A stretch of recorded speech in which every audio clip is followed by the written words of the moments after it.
सायम आज आमे कौन पढ़िबा? नमस्कार। आज आमे बॉडी विषय पढ़िबा। आम बॉडीटा गोटे कौन? मशीन। आमे देखि पारुथबा अंग गुडको आमे को अंग कहू? बाह्य अंग। आ जो अंग गुडको आमे देखि पारुने देह भितर अछि ताको आमे को अंग कहू? आभ्यंतरण अंग। केते गुडी बाह्य अंगर ना कहिलो? हाथ, गोड़, मुंड, चुटी। केते गुडी आभ्यंतरीण अंगर ना कहिलो? Heart, lungs, brain. ब्रेन रो काम कोन? ब्रेन काम होला से सब काम रे हेल्प करबा आ भाबिबो। अच्छा, ब्रेन को किए प्रोटेक्ट करे? हेड। हार्ट रो काम कोन? से सब पार्ट को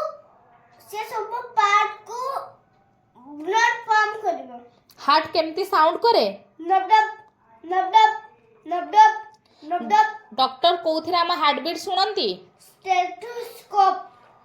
लंग्स रो काम कोन? लंग्स रो काम हना ब्रीथ रे हेल्प करबो। लंग्स कोठी थाए? छाती रे। स्टोमक कोठी थाए? स्टोमक छाती तळे। स्टोमक रो काम कोन?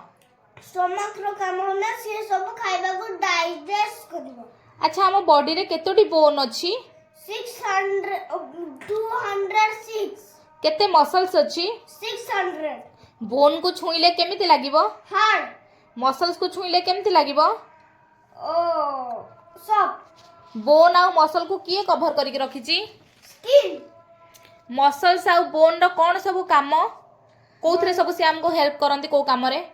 रनिंग, प्लेइंग, साइकिल चलेबा पई आ वॉक करबा पई। आमे सबले केमिति बसिबा? स्टार्ट। लाइक, सब्सक्राइब, शेयर, आई